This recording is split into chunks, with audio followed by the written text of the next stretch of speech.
செய்தியை பார்த்து வருகிறோம்.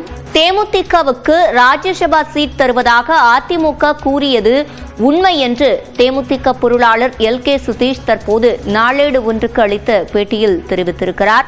நேரம் வரும்போது அனைத்தையும் வெளிப்படையாக கூறுவேன் என்றும் அவர் கூறியிருக்கிறார். அதிமுக அளித்த உத்தரவாதத்தால் தான் 2024 மக்களவைத் தேர்தலில் போட்டியிடவில்லை என்றும் அவர் கூறியிருக்கிறார். இது தொடர்பான கூடுதல் விவரங்களை செய்தியாளர் செல்வகுமாரிடம் கேட்கலாம். செல்வகுமார், முழுமையான விவரங்கள். தேமுதிகவை பொறுத்தமட்டில் அதிமுக கூட்டணியில் அவர்கள் இடம்பெறுகிற போதே நாடாளுமன்ற உறுப்பினருக்கான ஒரு சீட் ஒதுக்கப்படும் என்ற உத்தரவாதம் அளிக்கப்பட்டதாக செய்தியாளர் சந்திப்பில் முன்பே பிரேமலதா விஜயகாந்த் தெரிவித்திருந்தார். ஆனால் கடந்த ஒரு 2 மாதங்களுக்கு முன்பு திரு எடப்பாடி பழனிசாமியிடம் கேட்கப்பட்ட போது நாங்கள் அப்படி எதுவுமே சொல்லவில்லையே,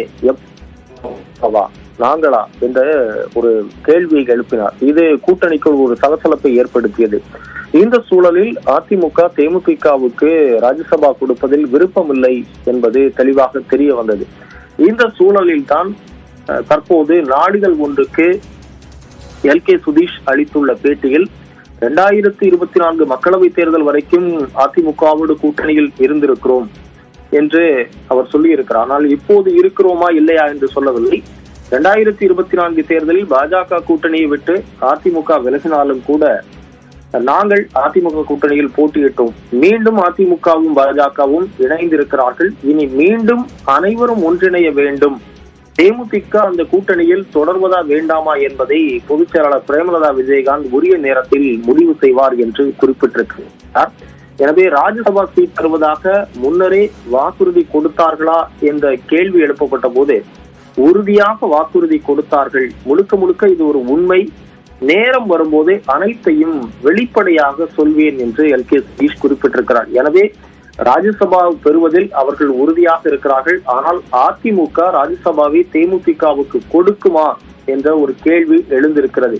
எனவே எந்த உத்தரவாதமும் இல்லாத சூழ்நிலையில் மீண்டும் அதிமுக கூட்டணியில் தேமுதிக இருக்குமா என்ற ஒரு கேள்வி எழுப்பப்பட்ட போது தேர்தலுக்கு இன்னும் காலம் இருக்கிறது.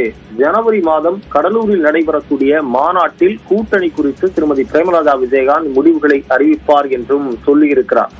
ஆனால் 2026 சட்டப்பேரவை தேர்தலில் போட்டியிடுவது குறித்து யோசித்துக் கொண்டிருக்கிறேன் என்றும் அவர் குறிப்பிட்டிருக்கிறார். எனவே தேமுதிக அதிமுக இடையே மீண்டும் கூட்டணி ஏற்படுமா, ராஜ்யசபா கொடுக்கப்படுமா என்பது எடப்பாடி பழனிசாமி எடுக்கக்கூடிய முடிவுகளின் அடிப்படையில் தான் இருக்கும் என்று எதிர்பார்க்கப்படுகிறது. சிவரஞ்சனி, விவரங்களை வழங்கியமைக்கு நன்றி செல்வகுமார்.